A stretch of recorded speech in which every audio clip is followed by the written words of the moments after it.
Warning, the following video contains strong language which may be offensive to some viewers and or inappropriate for children. The content within this video is intended for mature audiences only. Welcome to Everythin Yet Nothin. Here's a hillbilly in eyeshadow who's looking fabulous and talking about anything yet something. Get ready to chew on a blade of sweet grass and talk about a variety of LGBTQ topics to the lifestyle of a gay hillbilly. Watch out, folks. These hills don't just got eyes. They got themselves a vodcast. Now, here's T-Roy. Oh, shit. I already did it. What did everything yet nothing? You never know what's going to happen. You don't? Because, I don't even know what's going to happen. No. Never. He doesn't. He's totally lost. I am too. Sometimes we got to, find each other. It's true. He finds me, I find him.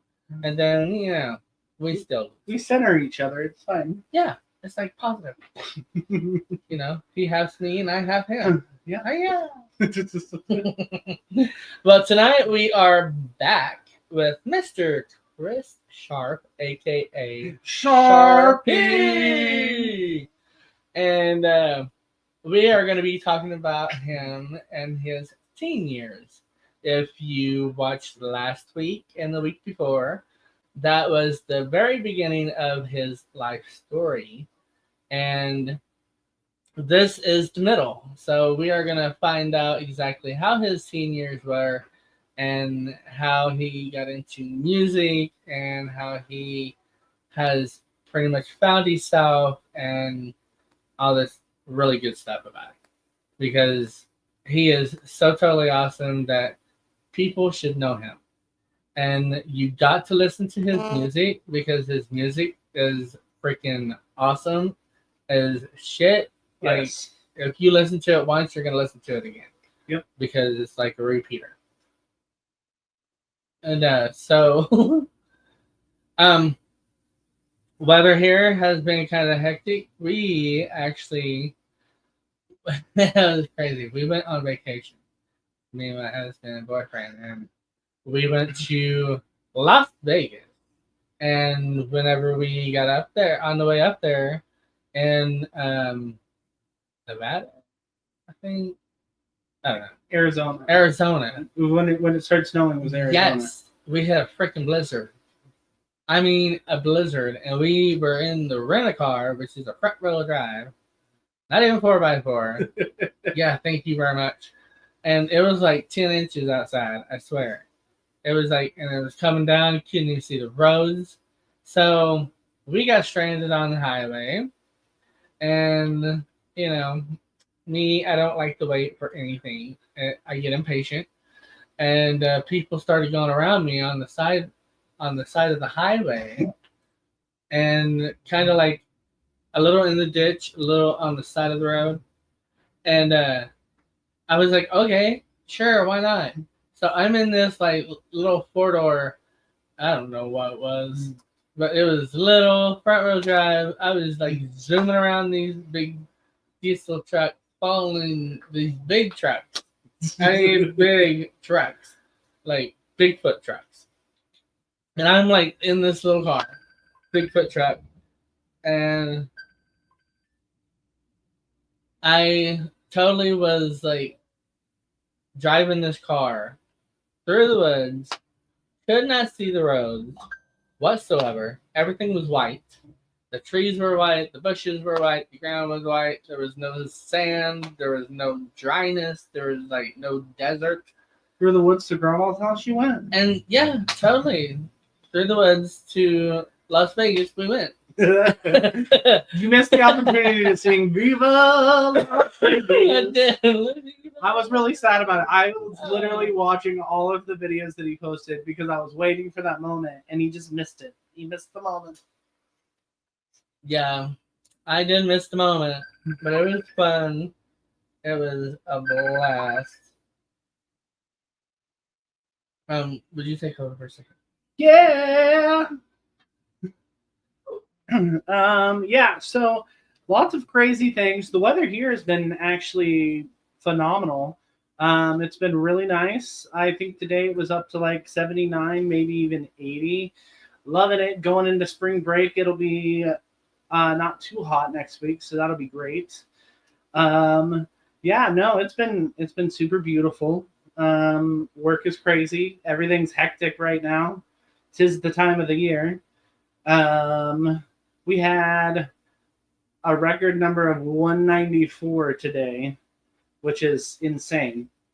Because our numbers fluctuate, but they're not. Most of the kids show up some days, they're not there some days, so they switch off and on who's there.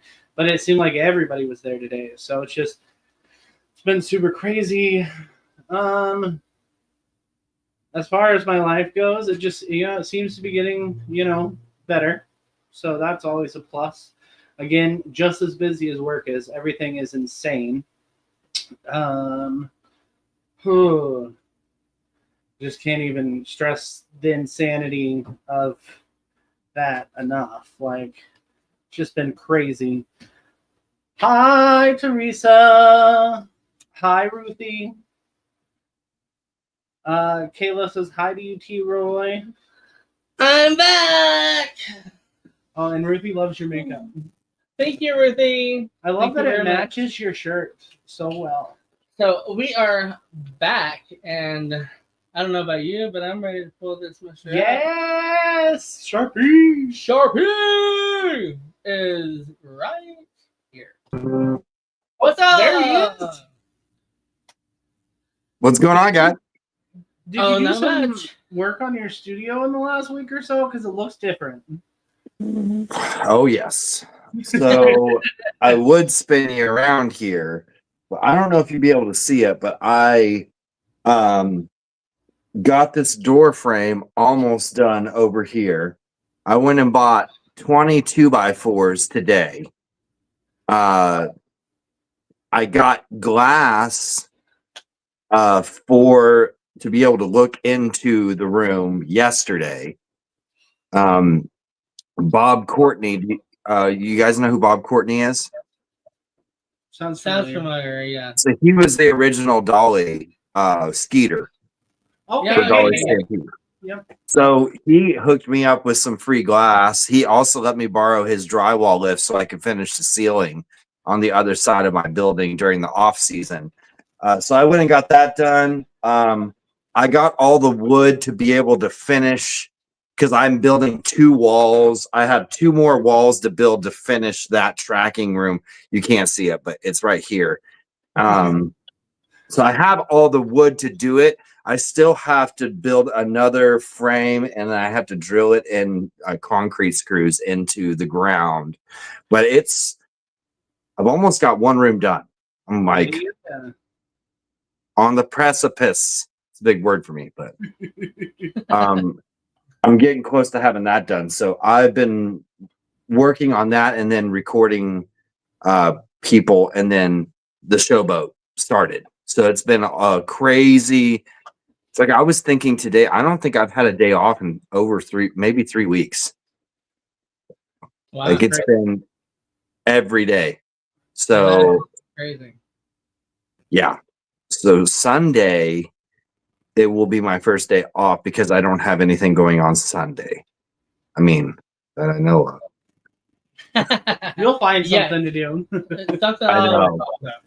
I am really going to try to just lay on the couch with my wife on Sunday. Like, go to church, eat some good food, and then just like veg out and like watch a show with her or something, I'm sure she'll approve of that. Yeah, I know. She just got back from being on a business trip for work. She's like, I will be in bed by the time you come in, and I'm like, lucky. I'm excited to be here, though. I always love being on your show. It's just so much fun. Oh, awesome! I'm glad to have you. Like, it's always fun to have you on here. Yeah, it's like the whole thing with the studio is. I had someone tell me the other day, well, all you do is work yourself to death. I'm like, well, these walls aren't going to build themselves. That's right. I think the last time I was here, that wall was gone. I think I can't quite remember, It was. but yeah, but I finally had a guy come out with tape measures and measure everything. So now I have a blueprint. Like I have an actual blueprint of what the building's going to look like when it's done, you know? So now that I can visualize it, it's starting to come to fruition. But like I had to get to the point where I could start looking at it as a whole, because I only have one side that I was working on. I was like, well, there's no point even looking at the whole thing as a finished recording studio until I get this one section done. Right. But yeah, so now it's like I record somebody, and when I get paid from recording them, then I just go and buy $100 worth of lumber. And then I go buy like $50 worth of concrete screws, and then I record someone else, and then I go buy more lumber, you know, and then so Right. Yep. So it's been a lot of fun. I looked at my list that I wrote for the off season. Like I had this list, it was like 20 things that I had to get done. And I looked at that list like 2 days ago. I achieved all of them. So Yeah. Yeah, baby. yeah, baby. So and Look, now we love completed lists. Yeah. what day of the week is it? It's Thursday? Thursday. Our first show on the Showboat was Tuesday. So Tuesday, Wednesday, Thursday. I played six shows this week. Hell yeah. Then Busy. 2 tomorrow, 3 Saturday. Sweet. And then I'm off Sunday and Monday. Is that every week? Do you have set days off? Yeah. I have Sundays and Mondays off unless they are like, hey, we're booking a Awesome. cruise. And I think that only happened like maybe 2 or 3 times last year, maybe only twice. Doesn't happen very often. I like having the 2 days set days off, you know, just to have a little bit of peace of mind. And since Yeah.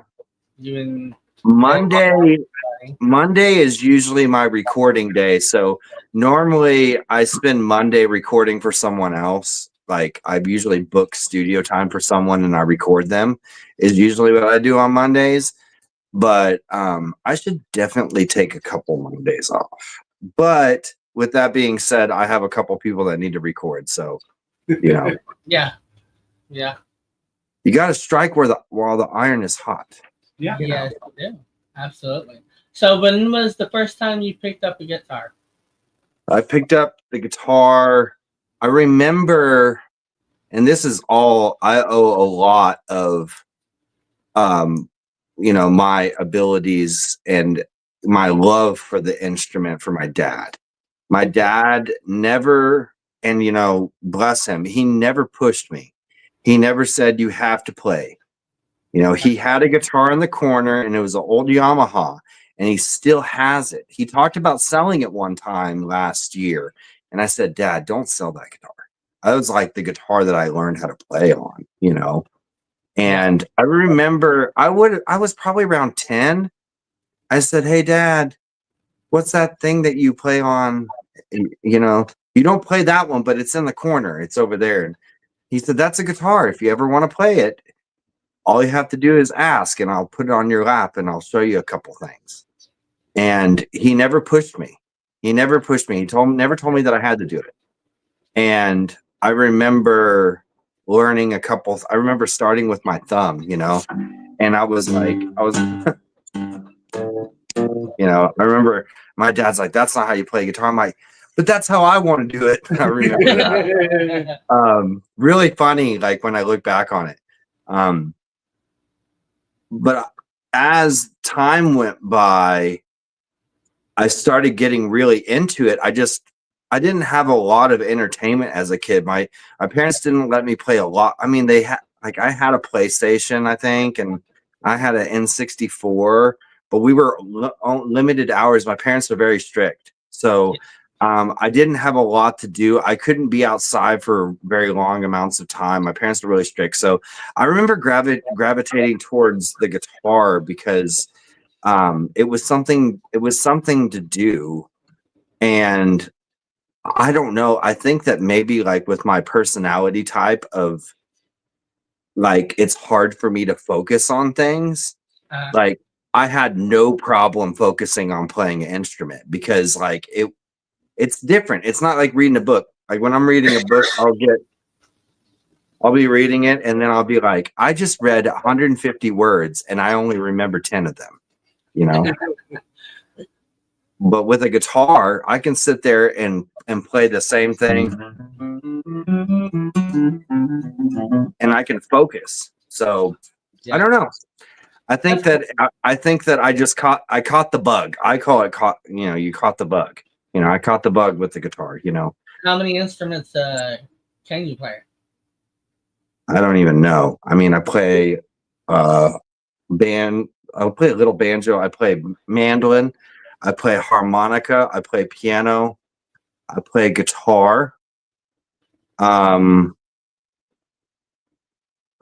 play slide, a little bit of steel guitar. I played flute for a while. Played fiddle for a little bit. Oh, cool. Let's see what. And then like I have like all kinds of percussion and stuff. I think it's like one of those things like if it has strings on it, I can generally just like figure it out, you know? But two instruments I try not to play. It's easier to say the things that I don't know how to do, honestly. Drums, I don't play drums. I mean, if I had to record them, I could make it happen. I don't play drums, and I really try not to play fiddle. I mean, I grew up playing fiddle, but I know a guy that lives down the street that can play it a million times better, and I'm never going to be as good as him. So, you know, so I don't play a lot of fiddle, even though I know how to play it a little bit. But fiddle and drums, those are the two things that I don't do. But I play bass. I play bass guitar. And obviously, like because I run a studio, I do programming, so I can program anything. Like I can program drums, or like if you wanted the sound of a choir singing, you know, or something like that, I could play it on a piano, you know. What was your first song? My first song was "Smoke on the Water."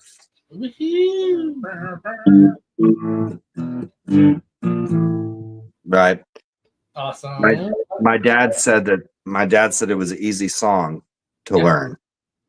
And my dad was a Pentecostal pastor, so he taught me a lot of songs like Amazing Grace.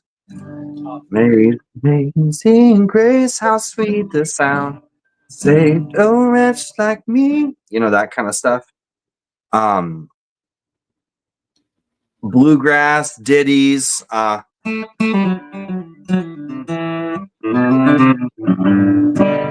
kind of stuff.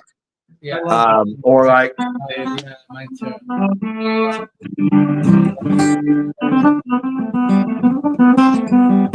dueling banjos. Yeah. That kind of stuff. He had me playing a lot of worship stuff. So like I played in church. My dad just kind of threw me on stage and gave me like once I started learning my chords.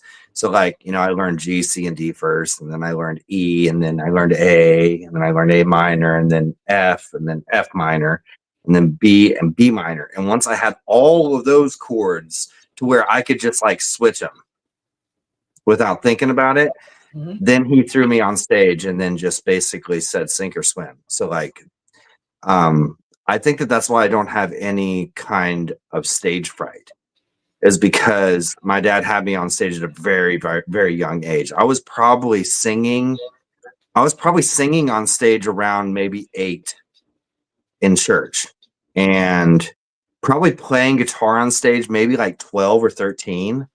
Oh, wow. Maybe 11. It's a little hazy. I can't really remember. Yeah.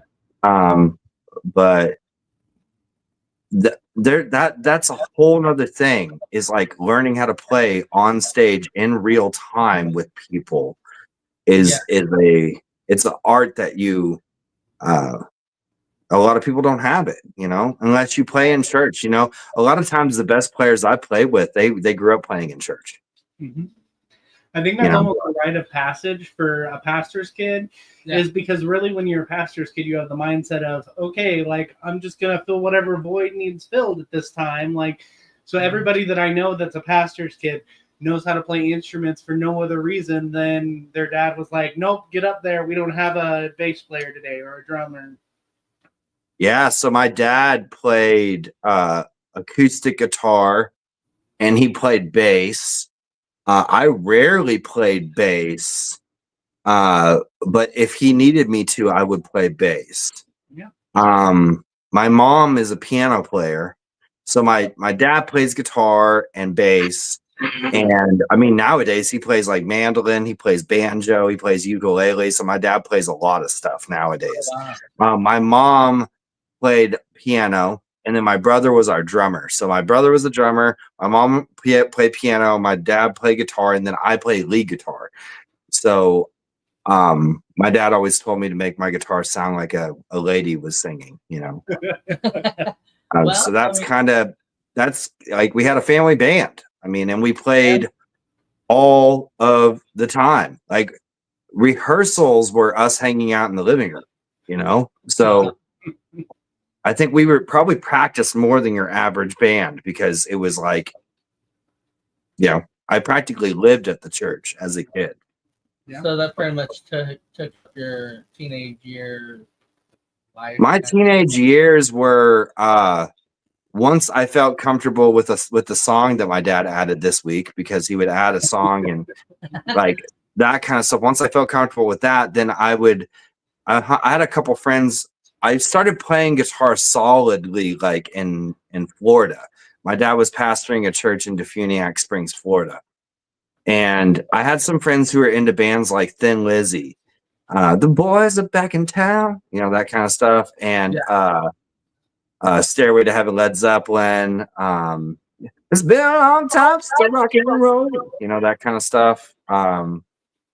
So my dad was totally against that music. So like I would smuggle it into the house and then get grounded for it, but then I would like learn how to play it. And then I remember one time, skip forward quite a few years, like maybe when I was 17, he heard me playing Back in Black and he knew what that was. And I got grounded for playing Back in Black. But like I think maybe a little bit of it was probably rebellion, but I think a lot of it was just my love for the music and a lot of this Christian stuff. No offense, people who are Christian artists, but a lot of it's not that difficult. So like, when you get to a certain level, I was always like, well, I want to listen to Guns N' Roses, because Slash is awesome, and I don't care how many times I get grounded, I'm going to listen to Guns N' Roses, even if I'm grounded for the next 3 months, So like, I think at a young age, like when I started playing around 10, 11, 12, I think a lot of my time was based around doing very, very, very simple movements. Like I would do like a chord, right? So like, let's just pick one. So like C.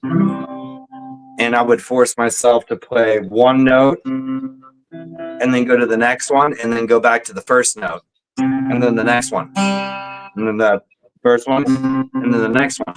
So like, and then reverse it. So. Cool.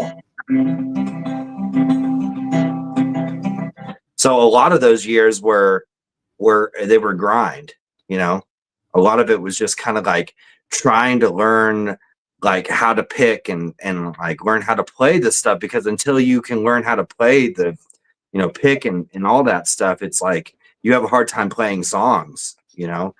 And I remember probably around 15, I started like, I could like look at a chord chart and it would be like C, D, E, G, B, F, and I could just play it and look at it.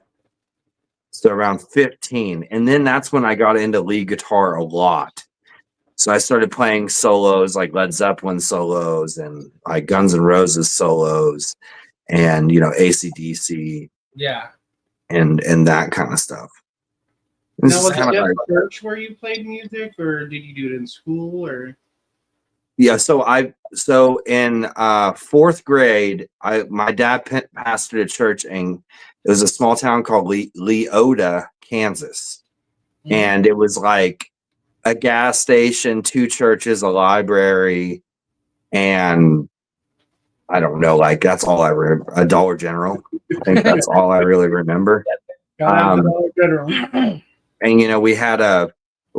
my brother and I had bikes, and the bikes didn't have air in them. They were made out of solid rubber because there were stickers everywhere, and like the stickers would flatten the tires. And I remember in Leota, that whole part of my life was, I don't know if I was so much into guitar at that moment. I think I was mostly trumpet, because that was fourth grade. So in fourth grade, I played cornet. So that was technically my first instrument that I owned was a cornet. So my grandmother she played ragtime and like Chuck Berry type stuff, She was an advocate for me being a musician, but she was like, you need to practice. Like, if you don't practice, you're never going to be anything. Like, and my dad was like, hey, you don't need to practice if you don't want to. So like, I had kind of like that good balance of like, hey, you're never going to make anything of yourself musically if you don't practice. And then my dad's like, you do whatever you want, and my grandma, oh man, I miss her so much. She's gone, but her name was Lucy. And the song that I released a couple weeks ago is called The Bums Rush. And that's, if you listen to that song, just look up Sharpie, The Bums Rush. That is like, it's a homage to my grandmother and how she was. And if you listen to that, that's kind of steps you back into like an old saloon type. And so that one's dedicated to my grandmother. She was like the one that she'd call me and she'd be like, hey Chris, how you doing today? And she lived in Wichita, Kansas. Oh yeah. Hey, are there any instruments that you want to learn how to play? And then she would just buy it for me, and at fourth grade, she bought me a cornet, so a trumpet's like this, right? It's like long and skinny, right? A cornet is a trumpet where they shrink it like this. So it's more of a bassy sounding trumpet. So it's lower register, right? Yeah, okay. So I played cornet. I wanted to play drums is what I wanted to play.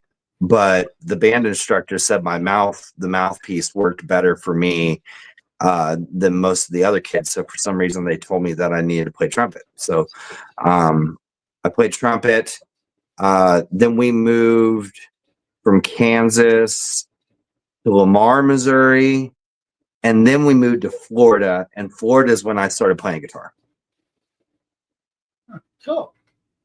So trumpet's really my first instrument was cornet or trumpet, which the fingerings are all the same, it's all the same instrument.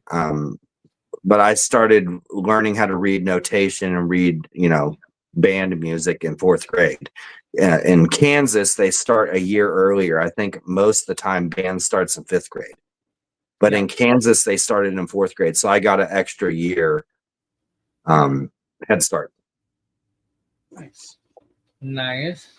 So who did you play with first in bands, like on the road kind of thing? Okay, so in high school, I was in a band called The Derivatives.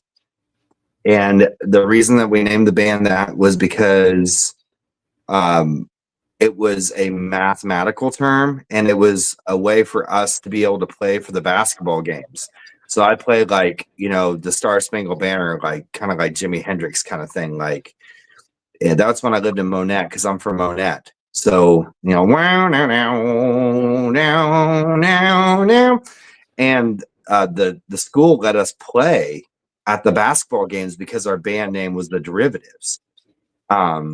And I remember us changing our band name to Fire Root or something like that because we thought it was really cool. That band name sucked really bad. Like,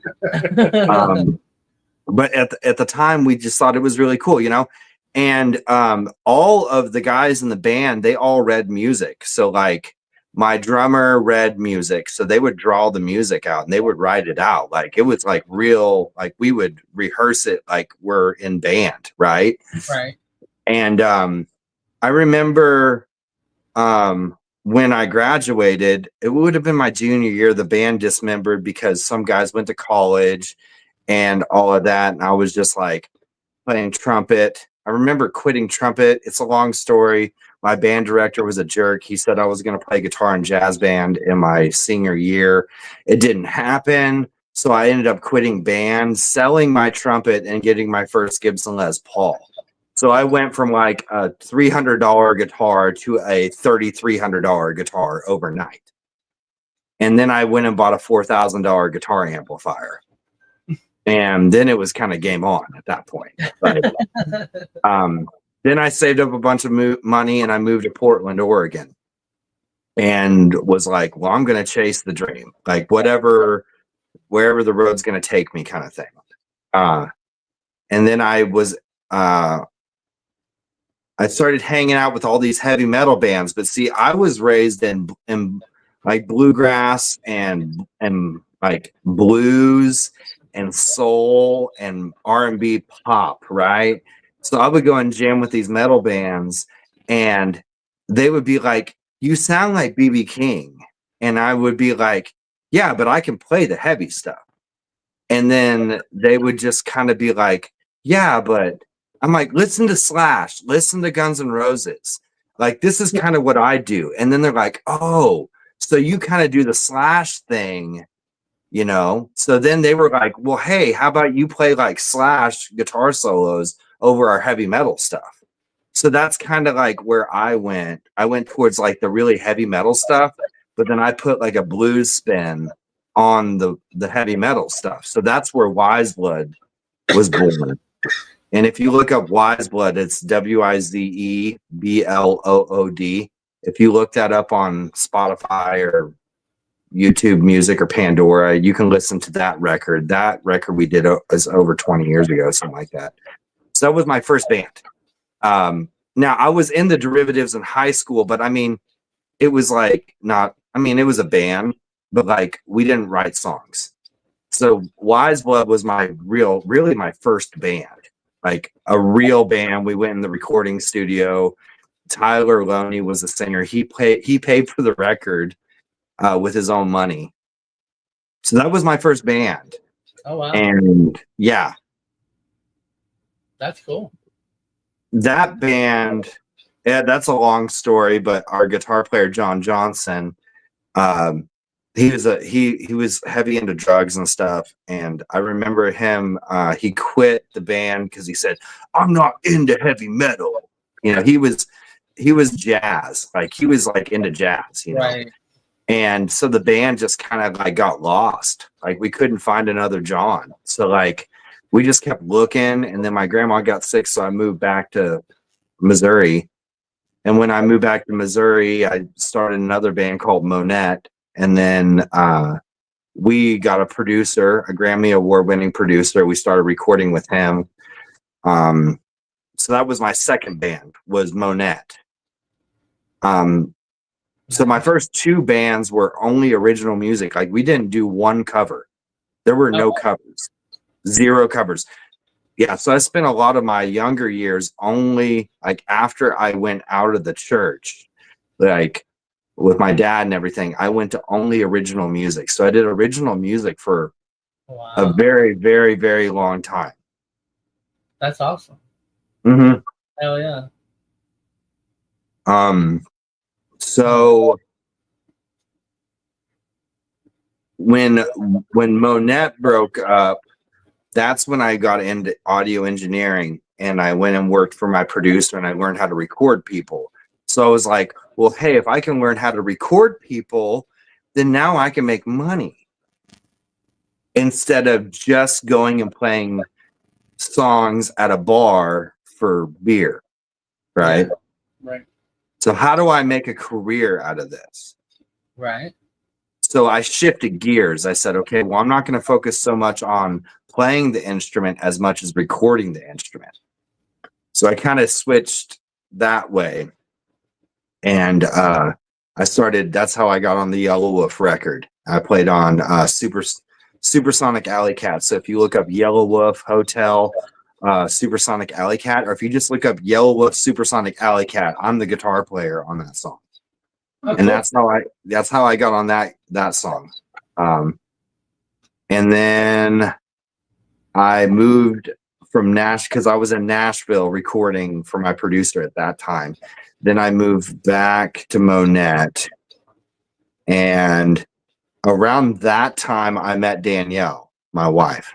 Yeah. That's when I got into playing.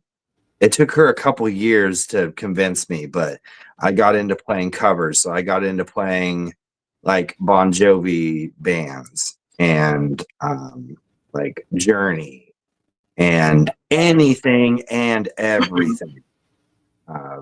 Elvis, Wow. Conway Twitty. There's more stories in between all of that. But if you were to skip forward to now, you know, like I went from playing only original music to playing like Conway Twitty and Elvis and Bon Jovi. And then I went to the Showboat. So now, yeah, it's a really long story, honestly.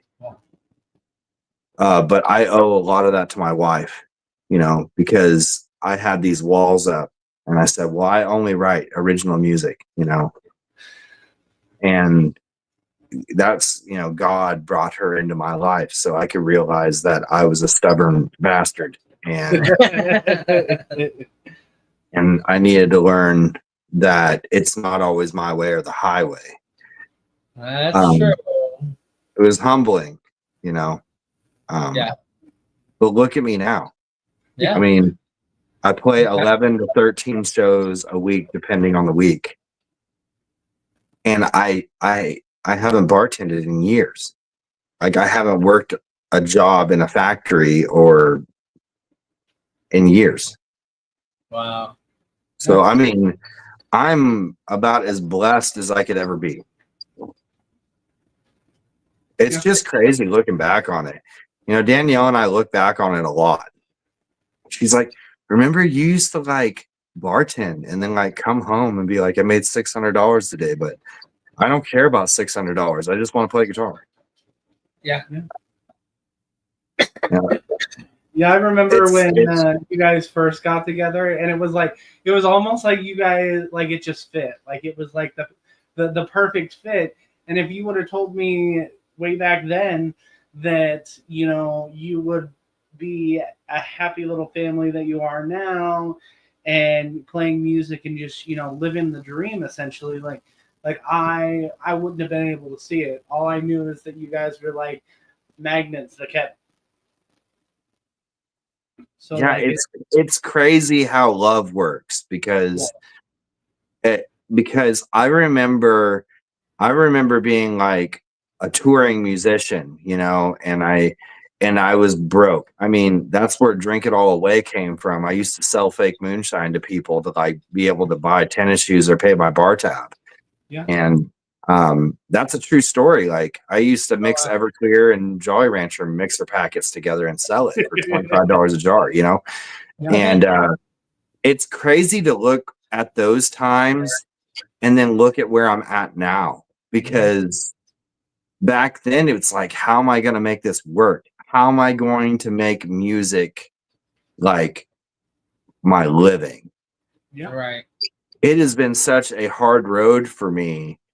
And not that it's not hard for other people, but the difference between me and other people is that I never gave up. Yeah. Yeah. Yeah. You just needed a Danielle to come into your life and, you know, help you hold everything together, you know, and push you in the right direction. Like I remember when Center Stage closed, like I'm like about to have an anxiety attack on the front porch as I'm drinking coffee. Obviously, drinking coffee wasn't the good idea at the time because that's only going to make it worse. But I'm like, I used to smoke cigarettes back then. So I quit smoking cigarettes 3 years ago by the grace of God. And yeah, and I walked inside and she's like, hey, if you just play covers, like, you know, you can play guitar for a living if you play covers. And she's like, you won't have to work anymore if you'll just play covers. And my bar was closed. Like I didn't have a job. And I'm just like, okay, sure, I'll play covers. You might be onto something here. You might be onto something here, right? So I said, well, what are we going to do financially? And she's just like, God will provide. Like, it's going to be okay. She's like, just don't go bartend. She's like, just play guitar. So I started, she said, what you need to do is you need to go on TikTok. You still need to start making videos of you playing like your favorite solos. So like Guns N' Roses or like Journey or, you know, Megadeth or like anything. So like I started making these videos playing my favorite songs like Queen and AC/DC, you know, like whatever. Like, so I started doing that. And then I started posting on Facebook looking for a band, you know, looking for a cover band. So that's when I met Moark Mojo. And I played Indigo Sky Casino with him the past couple years and a ton of gigs, you know, like that's when I got hooked up with Mike Walker. I did the Bon Jovi, the Journey touring. We did showcases and I mean, dude, I don't even know where we went. We went so many places like Iowa. We would drive to Iowa, play for free in front of like 500 or 600 people to maybe get a gig, you know? Oh, well, yeah. So we did that kind of stuff. I was touring with original artists. So I toured with Dakota Poorman. He was on country radio.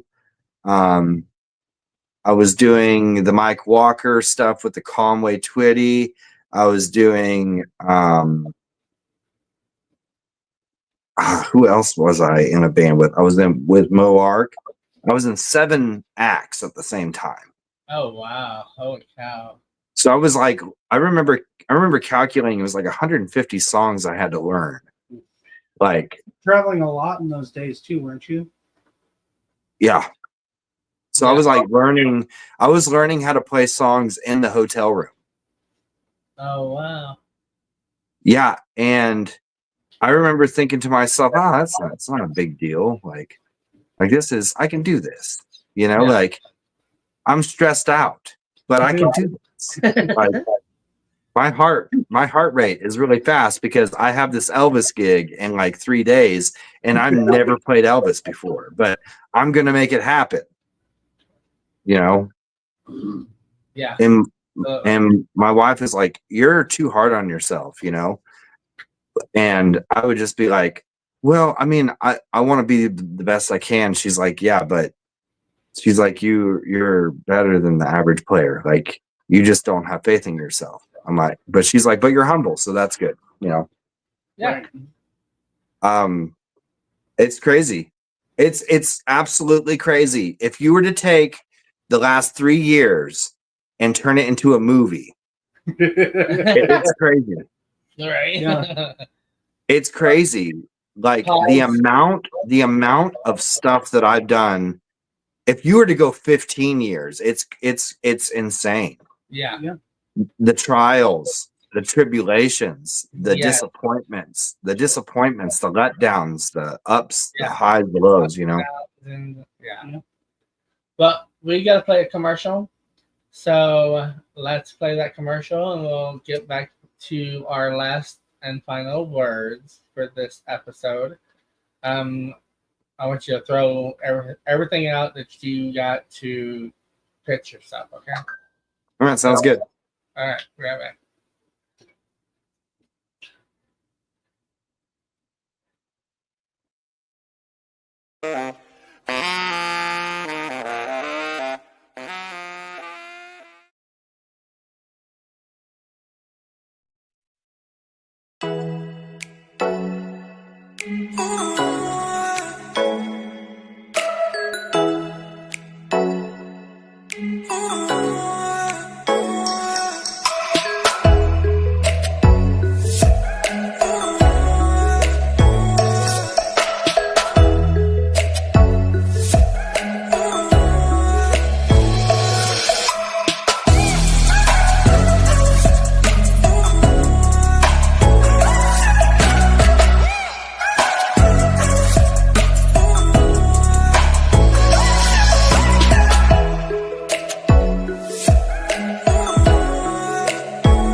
Nashville Roadhouse Live, multi-award-winning show including Best of Branson and Best of Southwest Missouri.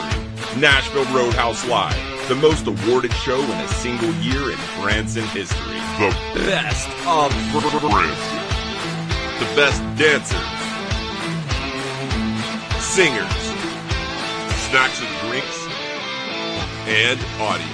For tickets, visit NashvilleRoadhouse.com or call 417-336-8742. Branson's most awarded theater and shows.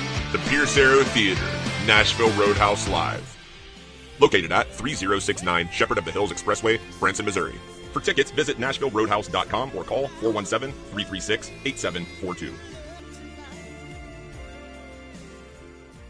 Established in 1852. Built by Judge Tompkins for his daughter Theodosia and her husband Dr. Hall. Hence the name, Hall Place B&B and Theodosia's Tea Room. During the Civil War, Judge Tompkins and the Halls moved to Indiana. Theodosia and Dr. Hall did not return to Kentucky. Judge Tompkins, however, did return and practiced law out of the home. After his passing, the home was bought and sold until it eventually sat vacant for several years until Mrs. Royce acquired the home and turned it into a bed and breakfast. In 1983, the house was placed on the Historic Registry. The Hall Place Bed and Breakfast and Theodosia's Tea Room, located at 313 South Green Street in Glasgow, Kentucky, is also a great place for a paranormal destination. It is said that a few ghosts inhabit the Hall Place. Mrs. Royce herself still watches over her beloved bed and breakfast, with its sprawling common areas, quaint rooms that are each named after the historic owners of the home, and even a billiard room. Ms. Charla Emmers, the owner/innkeeper, makes homemade jams and goodies you can pick up during your stay. She cooks a down-home breakfast every morning as well. If you are ever in Glasgow, Kentucky and want a unique experience, stay at Hall Place B&B. And don't forget, breakfast is served at 8:30. Hey, welcome back to Everything Yet Nothing. We are here with Chris Sharpe, a.k.a. Sharpie. And he has been talking about his saga, his life story. We just went through his teen years, and next Thursday will be the final and last of his story that he is going to tell us. And that's of him as of today and the last few years of his life. And so I can't wait for that, because it's been a very interesting and awesome story. So thank you for sharing that with us and being so open-minded and so open to do so. Yeah, no problem. It's more than anything, if there's anyone like young listening to this or watching this, I would just like recommend you to just make sure that you're learning as much as you can while you're young, because like once you start getting older, there's jobs, there's work, and then your practice is limited. So like to make sure that you're really using those, those younger years to really like practice your craft. If you're wanting to play, full time for a living, to really put in your work when you're younger, because things get more difficult when you get older. Yeah. Where can you find your stuff?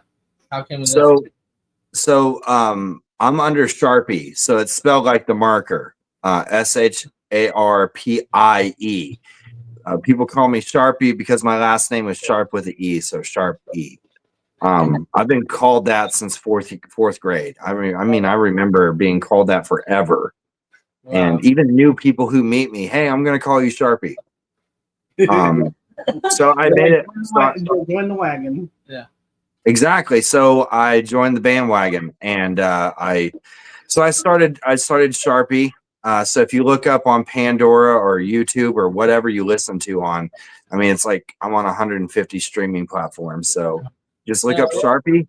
Look up Sharpie. Look up the Bums Rush. The Bums Rush is something I released. It's homage to my grandmother. It's ragtime piano. I released The Lights Look Good on You just a month ago or something like that. It's about my wife and the love I have for her, and how, you know, those cartoon mornings of pancakes. Yeah. You know, and it's the real stuff. You know, it's the real love kind of stuff. We got a message from Amber Shea. Hey, it's Guitar Man who works on Showboat with me. Hey, what's up? Apparently, they call you Guitar Man. So, Guitar Man. You know, that is a thing. Like, it's Guitar Man. Guitar Man. That's great. Yeah. Well, So Sharpie is like is my band name, I guess is what you would call it. So you can look up Drink It All Away. The Man I Want to Be has probably got the most play out of everything I've done. The Man I Want to Be is a song I wrote about my grandfather and my upbringing, and how, you know, just because I was spanked by my father for something I did that was stupid didn't mean they didn't love me, you know, and it made me who I am today. So if you like country music, you're gonna like The Man I Want to Be. If you like that one a lot lately. Yeah, so The Man I Want to Be is very, very, very real. Lights Look Good on You's real. It's, you know, like, but see, I release a different genre. Like, I release one song and then it's a totally different genre on the next one. Yeah. So you don't know what you're going to hear when you listen to my stuff. I've got one releasing on March 29th with Brian Kress, and it's called Sunshine Smile. And this one I'm very excited about. Like, this one and The Man I Want to Be are the two that I've been very excited about. Sunshine Smile, Brian Kress just killed it, man. Like, when you hear it, awesome. It's very Bruno Mars-y, kind of like Justin Timberlake meets like Maroon 5, right? Oh, wow. It's fresh, you know, and it reminds me of Motown a little bit too. So it's got that eclectic thing to it. So that'll be coming out March 29th. We're going to have Brian Kress with us next week. So he'll be joining us. Yeah. He's a singer on the Showboat. Awesome. Can't wait to meet him. It's gonna freaking be fantastic. Awesome. Dude can sing. Like, he's incredible. So look up Sharpie. The Man I Want to Be. That's probably the easy one to remember. I think I have 10 songs out. When Sunshine Smile comes out, it'll be my 11th release in about 8 months. Don't you have merchandise? I do have merchandise. So I have t-shirts that say Sharpie. So if you want those, all you got to do is send me a message, and I have them shipped out of Joplin, Missouri. I have someone who makes them for me. I also have Sharpie hats, Sharpie beanies, Sharpie stickers. I have Sharpie. I mean, I can make almost anything. The team that I'm connected with, they do all that branding and all that stuff. Awesome. So, and it's made to order. So like they get the order and then they just make it custom for each person. So you can buy my music on Apple, on Amazon Music. Just look up Sharpie and then any of my songs. Yeah, so you can buy my music, you can buy my merchandise. All you got to do is go. You can either hit me up, Chris Sharp, or you can go to my Sharpie page and you can message me that way. All But right. yeah, Awesome. Well, spread the word, man. Totally get a hold of Mr. Sharpie and get some shirts and stuff and listen to his music for sure. Thank you so much for coming on and opening up and letting us know who you are. And I can't wait No problem. next Thursday because, you know, that's the item. Yeah. It's pretty exciting. You know, this show is just so much fun to be on. And I've had other interviews and these are the best. Like, I just really enjoy hanging out with you guys. Like, it's always a good time, you know. I appreciate you guys. That's what we aim for. You know, we're here to have a good time and, you know, shoot the shit. Yep. Yeah, y'all are awesome. All right. Well, thank you for tuning in and thank you for coming on. You're very welcome. I look forward to talking about Sunshine Smile next week. All right. See you then. And there you have it for this episode. Oh my God. It goes by so fast. I know. You get in it and it's like, son of a biscuit. What the heck?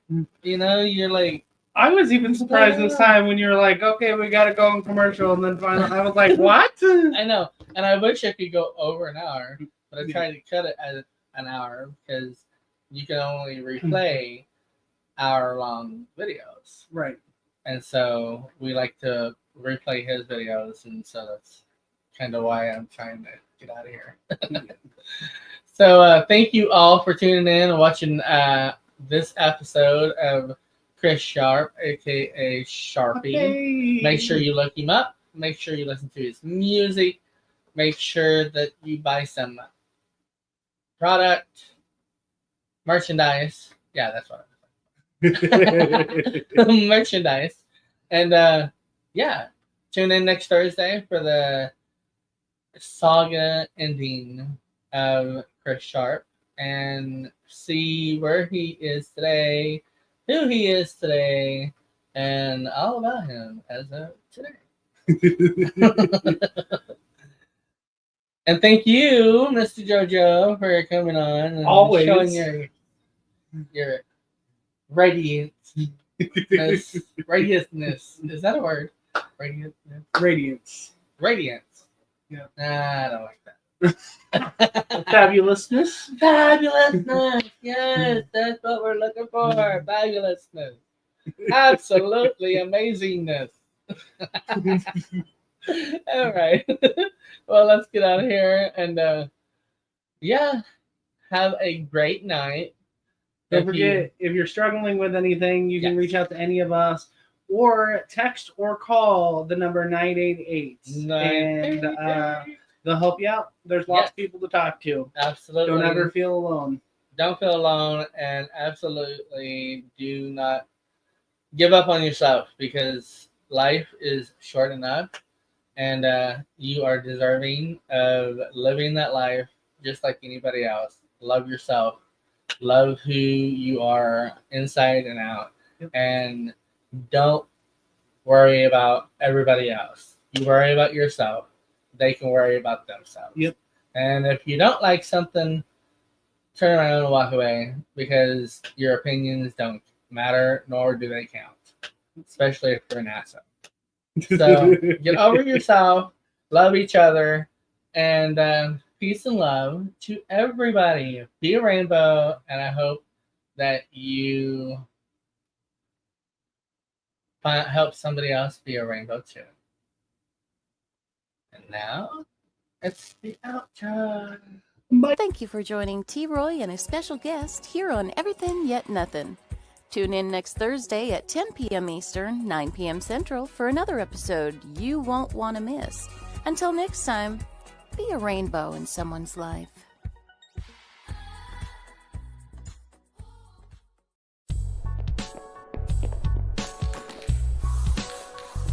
Like and follow us on Facebook at WLFE DB Radio.